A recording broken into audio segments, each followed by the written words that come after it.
No one in the billionaire's mansion expected that the woman scrubbing floors in silence would one day change everything. Her name was Amara Bennett, a 36-year-old single mother with skin as radiant as polished mahogany and eyes carrying both exhaustion and endless strength. Every morning, she walked past the marble pillars and golden chandeliers that screamed luxury, but in her heart, she carried something far richer: faith. Amara had been working at the Lennox estate for only 3 weeks when she first met Ethan Lennox, the 6-year-old son of one of the richest men in the country. Ethan, however, wasn't like other kids. He never smiled, never spoke to anyone, and treated every maid like they were invisible. His father, William Lennox, a 39-year-old billionaire who built his empire from tech and real estate, had everything money could buy, except his son's heart. Amara noticed Ethan's silence the moment she entered his room. It wasn't just shyness, it was pain hidden behind those expensive designer clothes and lonely blue eyes. She tried greeting him gently, "Good morning, sweetheart," but he just turned away, clutching a small toy plane as if it were his only friend. The other maids had already warned her, "He doesn't talk to anyone. Don't waste your time." But Amara wasn't like anyone else. She saw something beneath the silence, a broken child buried under the weight of wealth. And she knew that no amount of money could heal that. Every day, she found subtle ways to reach him, humming while she worked, leaving tiny origami birds by his window, cleaning his toys as if they were treasures. Slowly, she noticed small changes. The boy started watching her from behind the door. Once, she heard a faint giggle when she pretended to scold a broom for misbehaving. But the real surprise came one morning when she found a small note on the table. It said, "Why do you sing when no one listens?" Her heart skipped. It was the first time Ethan had ever spoken, through paper, but still, it was a miracle. That night, as she left the mansion, the billionaire himself stopped her. William Lennox was tall, elegant, and intimidating, a man accustomed to control. "You're the new maid," he said coldly. "My son doesn't need distractions." Amara bowed her head respectfully. "With all due respect, sir, maybe what he needs isn't silence, it's someone who listens." Her words left him speechless. No one had dared talk to him like that before. The next day, Ethan was missing from his room. Panic filled the mansion. William's voice thundered through the halls, shouting for his son. The security team searched everywhere. Amara's heart raced as she looked out the window, and there he was, outside by the lake, trying to launch his toy plane into the wind. She ran barefoot through the grass, calling his name. The moment she reached him, Ethan looked up and whispered his first word to her, "Mom." Tears filled Amara's eyes. But before she could say a word, a voice roared behind her. William had seen everything. His expression was unreadable. "What did you just call her?" he demanded. Ethan looked at his father, then at Amara, clutching her hand tighter. The air turned heavy. And that was the moment everything began to change. Before we dive deeper into this story, hit the like button and subscribe now. Here you'll find life-changing stories that will keep you inspired every single time. William Lennox stood frozen, staring at the woman who had somehow become the center of his son's fragile world. His jaw tightened, his tone sharp. "You've overstepped your place, Ms. Bennett." Amara bowed her head, but Ethan's little fingers refused to let go of her hand. "She didn't do anything wrong," he whispered, his voice trembling but real. William's expression softened for just a second. The staff around them froze, witnessing something no one in that mansion had seen in years, the billionaire's son speaking. Amara gently knelt beside Ethan, whispering, "It's okay, sweetheart." William cleared his throat, hiding his surprise behind authority. "From now on, you'll be responsible for Ethan's room only. No unnecessary contact." He turned and walked away, but his mind wouldn't stop replaying that single word, "Mom." Days passed, and despite the restriction, Ethan found ways to see her. He'd leave toy planes near the laundry room, tiny drawings of a smiling woman beside a boy holding hands. Amara knew she could lose her job if caught, but her heart wouldn't allow her to ignore him. Each night she whispered prayers over him from afar, asking for strength, for him and herself. There was something about the boy's loneliness that mirrored her own. She too had lost something, her own child Noah, who'd passed away at 6 years old. Every smile she gave Ethan came from that quiet ache. One afternoon, during a rainstorm, the mansion lost power. Ethan's screams echoed down the hall. He was terrified of the dark. The staff panicked, unsure what to do. Without thinking, Amara ran upstairs and found him curled in a corner, trembling. She wrapped him in her arms, humming softly the same lullaby she once sang to her son. Slowly, his sobs turned to quiet breaths. When the lights came back, William stood at the door, watching. His son was asleep on Amara's shoulder, peaceful, for the first time in years. Something inside William shifted that night. He found himself walking to the servants' quarters later, knocking gently on her door. "How did you do it?" he asked quietly. He hasn't slept through the night since his mother left. Amara hesitated. Maybe he just needed to feel safe again. William sighed, the weight of years showing in his eyes. "Money can build walls, but it can't fill what's missing inside them," she said. He didn't reply, but her words stayed with him like a truth he'd long avoided. The next morning, William invited Amara to join Ethan's lessons, as a helper, he said. But as days passed, she became more than that. She taught Ethan to laugh, to draw, to plant flowers in the garden his mother once loved. And every time she smiled, William felt something strange stirring, gratitude, admiration, maybe even something deeper. But just when peace began to blossom, the whispers started. The mansion staff gossiped. The media caught wind of the billionaire's Maid spending too much time with his son. Reporters camped outside, spinning rumors of a secret affair. William's board of directors called him reckless. "Fire her," they demanded. And though he tried to defend her, the pressure was too great. One morning, he called Amara into his office. His voice broke as he said, "I'm sorry, but you can't stay here anymore."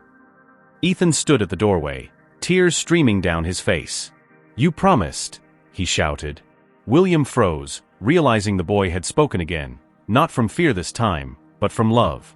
And as the gates closed behind her that evening, Amara whispered, "Sometimes love has to leave to be seen." But fate wasn't done with her yet. The mansion felt emptier than ever. For the first time in years, the sound of laughter had vanished, leaving behind the quiet hum of loneliness that money couldn't drown out. William buried himself in business meetings, luxury events, and investor calls, but nothing could fill the silence in Ethan's room. The boy stopped eating, refused to attend school, and destroyed every toy that reminded him of Amara. Even the golden walls, polished floors, and shimmering chandeliers of their billionaire estate felt hollow without her warmth. "I don't want the richness, Dad," Ethan said one evening, voice trembling. "I just want her back."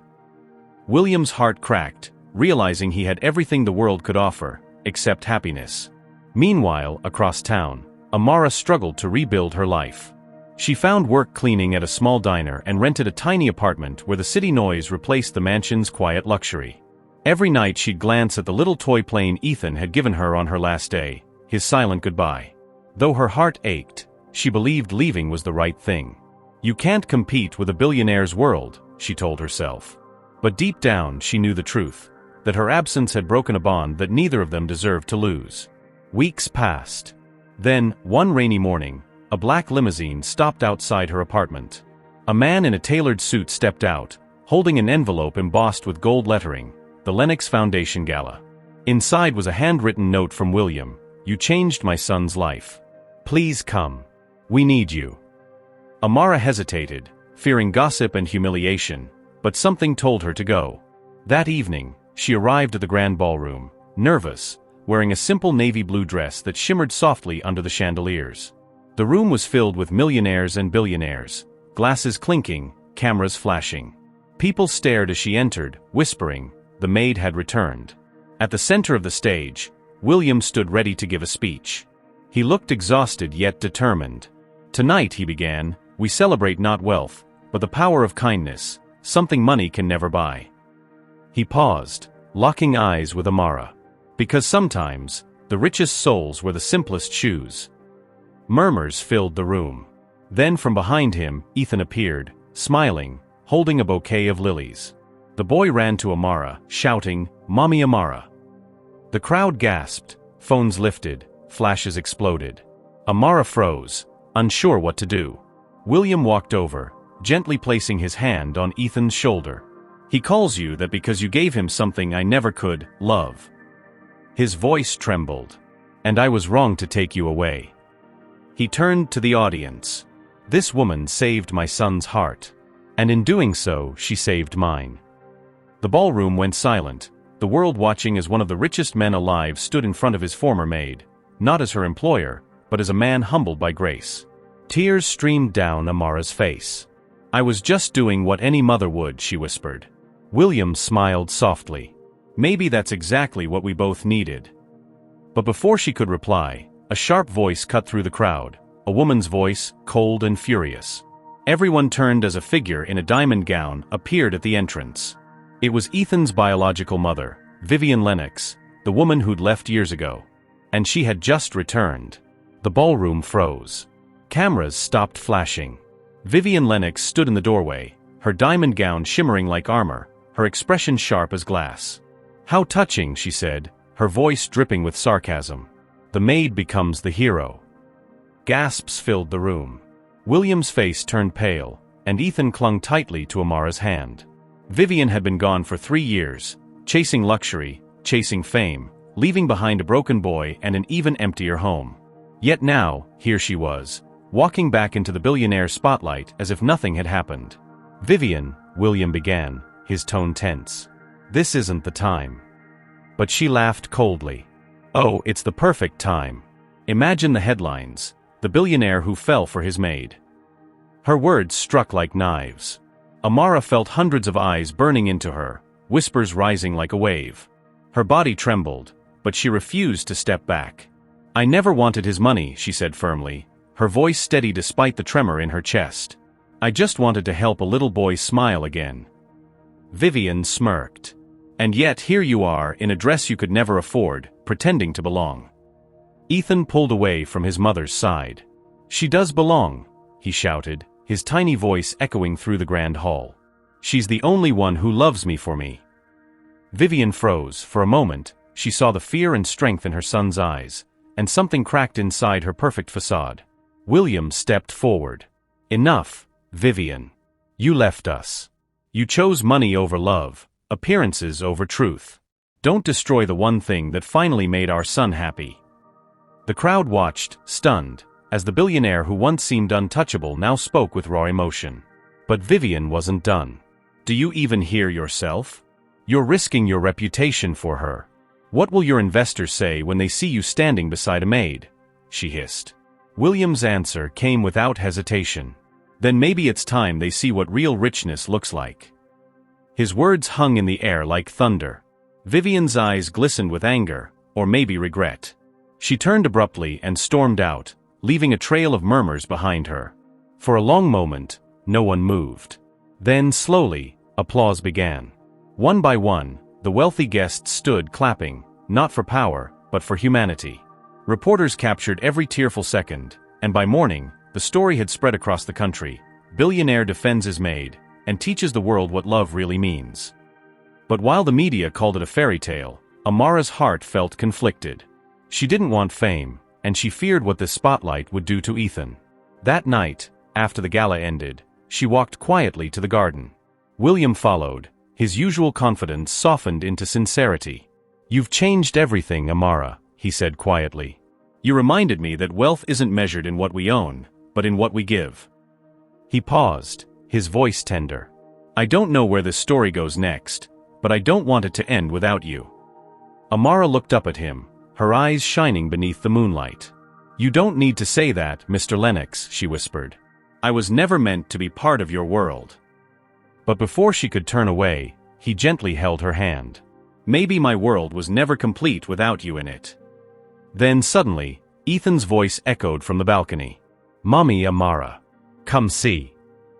He was holding something in his hands, something that shimmered under the moonlight. When she reached him, she froze. It was her old toy plane, the same one she'd buried after losing her son. How did he find it? Amara stared at the toy plane in Ethan's small hands, her chest tightening with a mixture of shock and emotion. It had been her son Noah's favorite plane, a simple wooden craft that she had kept hidden after his death, a painful relic of a love that had been brutally cut short. How in the world had it ended up in Ethan's hands? Her mind raced, trying to make sense of the impossible.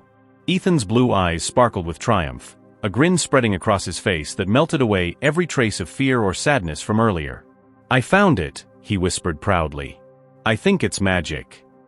Amara's lips trembled. Could this really be fate? Or was it a coincidence too miraculous to exist in the real world? William stood behind them, silent for a moment, watching the reunion between maid and child. Something deep in his chest stirred, an unfamiliar ache he hadn't felt in years. He had money, power, and everything that the world called success, but here, under the soft glow of the mansion's garden lamps, he realized that none of it mattered without love. And Amara, a woman who had no title, no fortune, had brought warmth, trust, and hope back into his son's life in a way that wealth never could. "She's extraordinary," William murmured to himself, voice low but laden with awe. Amara didn't hear him. Her attention was entirely on Ethan, who had now climbed onto her lap, the wooden plane cradled between them. For the first time in months, Ethan laughed freely. It wasn't the forced, polite laughter he sometimes gave when others expected him to act normal. It was deep, joyous, and healing. Amara wrapped her arms around him, holding him close. Tears fell down her cheeks, tears for the boy she had come to love like her own child and for the son she had lost. The grief she had carried for Noah seemed to intertwine with her joy for Ethan, creating a complex but beautiful tapestry of emotion.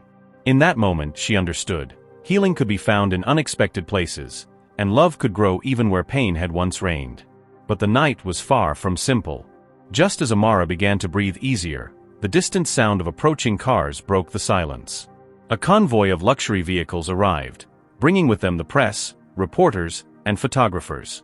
Flashbulbs exploded, and the manicured lawns of the mansion were suddenly filled with microphones and cameras.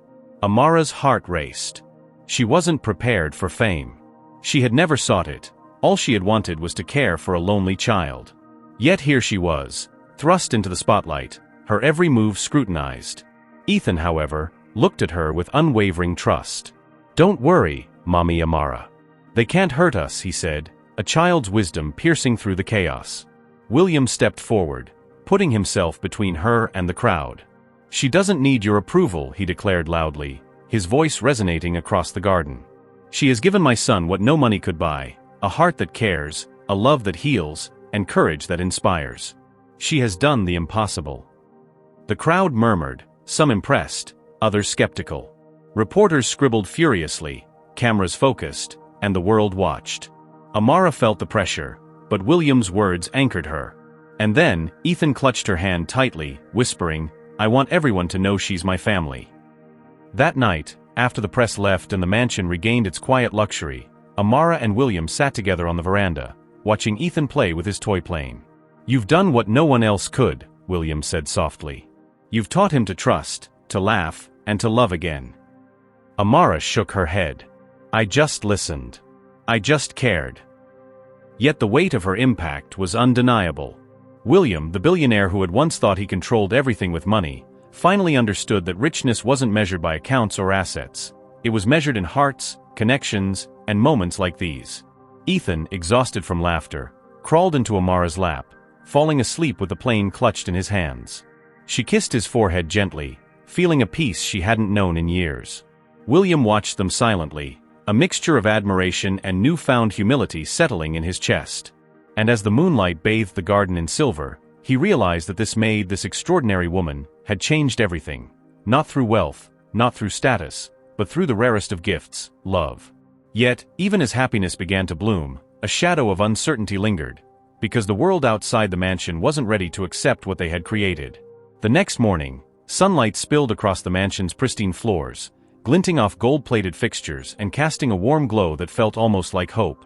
Amara was in the kitchen, preparing breakfast for Ethan, her hands moving deftly as she flipped pancakes and poured juice, when William entered.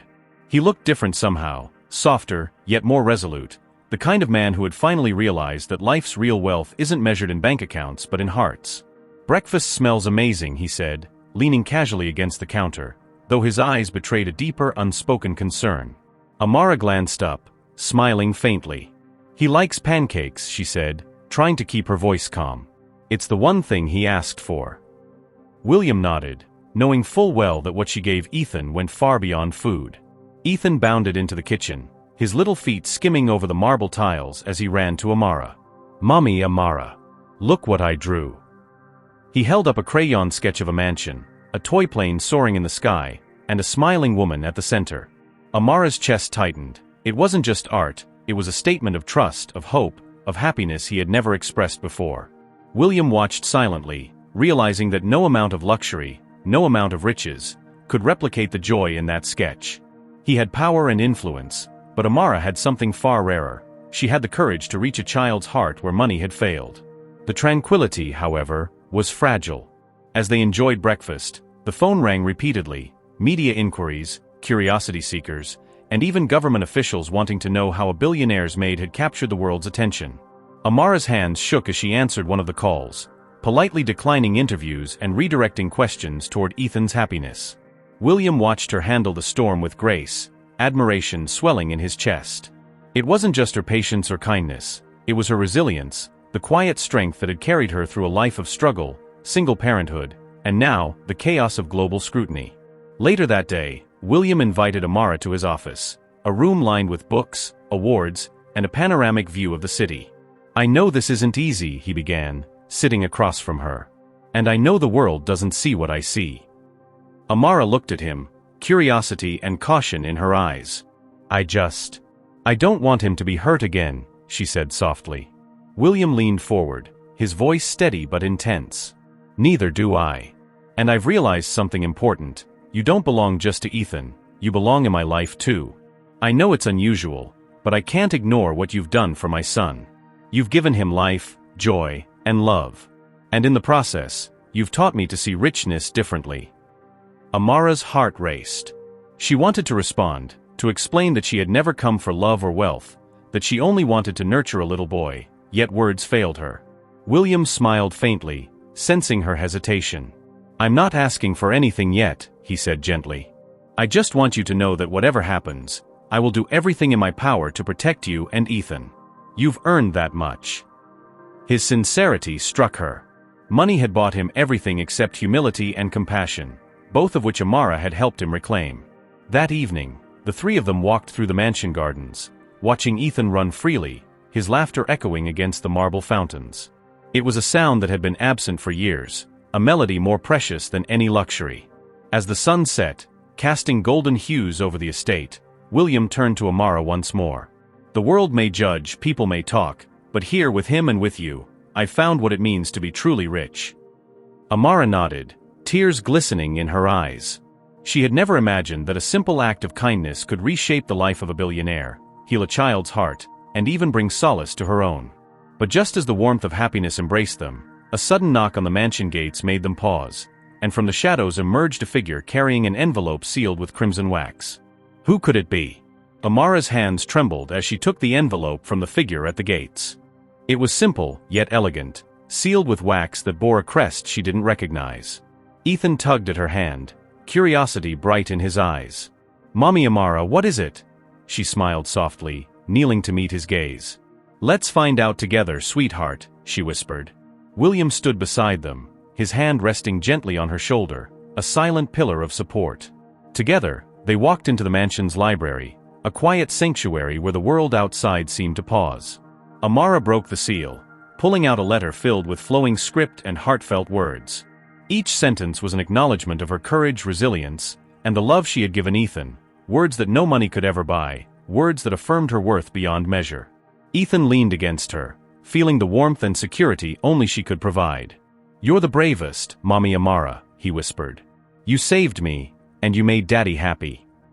Amara's eyes filled with tears, her heart swelling with emotions too vast to contain. She had spent years working tirelessly, surviving hardship after hardship, and now in this moment, she realized that every struggle had led her here, to love, to recognition, to a life intertwined with those she cared about most. William, watching silently, felt a surge of gratitude and awe. In all his years of building wealth, negotiating deals, and acquiring luxury, he had never witnessed a richness like this, a richness born of compassion, courage, and pure, unwavering love. Days turned into weeks, and the mansion became a home in ways it had never been before. Amara and Ethan laughed freely, planting gardens in the courtyard, reading stories under the grand chandeliers, and building a bond that money could never imitate. William learned from them both, slowly shedding the armor of detachment he had worn for decades, embracing vulnerability, and discovering joy in the simplest moments. The staff, once rigid and distant, began to soften, inspired by Amara's quiet strength and the transformation of the boy they all adored. News of the maid who changed a billionaire's world spread far and wide, not as a tale of wealth, but as a testament to human kindness, proving that the true measure of richness lies in the heart. One evening, as the sun dipped below the horizon and painted the sky with golden and pink hues, William gathered Amara and Ethan in the garden. "I want the two of you to know," he said, voice steady but brimming with emotion, "that you've taught me more about life than all the riches in the world ever could. Amara, you've given my son a gift I could never buy: love, security, and hope. And for that, I am eternally grateful." Ethan reached up, hugging both Amara and his father tightly. "I love you both," he whispered. The words hung in the air, tender and powerful, carrying the weight of trust, healing, and a future yet to be written. Amara looked at them, tears streaming freely now, feeling the depth of life's beauty and unpredictability. She realized that love had the power to transcend every barrier: wealth, status, fear, and even grief. She had come into a world she never belonged to, not seeking fortune or admiration, but simply offering care. In return, she had found a family, a purpose, and a richness beyond imagination. William's hand found hers, and in that simple touch, she felt an unspoken promise that together they would nurture Ethan, honor the love that had brought them here, and live a life filled with generosity, joy, and heart. And as the night sky glittered above, Ethan looked up at the stars and whispered, "Mommy Amara, we're rich, really rich." Amara smiled, hugging him close. "Yes, my love. The richest anyone can ever be." In that moment, the mansion felt alive with laughter, hope, and love, a home transformed not by gold, but by the extraordinary heart of a single mother who refused to give up. And in her courage and compassion, the world had witnessed a truth more inspiring than any fortune: that love, above all, is the greatest wealth of all. If you enjoyed this story, give this video a like, subscribe to the channel, share this video, and tell us in the comments, what part of this journey moved you the most? Here's another story waiting for you. I'm sure it will change the way you see the world. Thank you for watching. See you in the next one.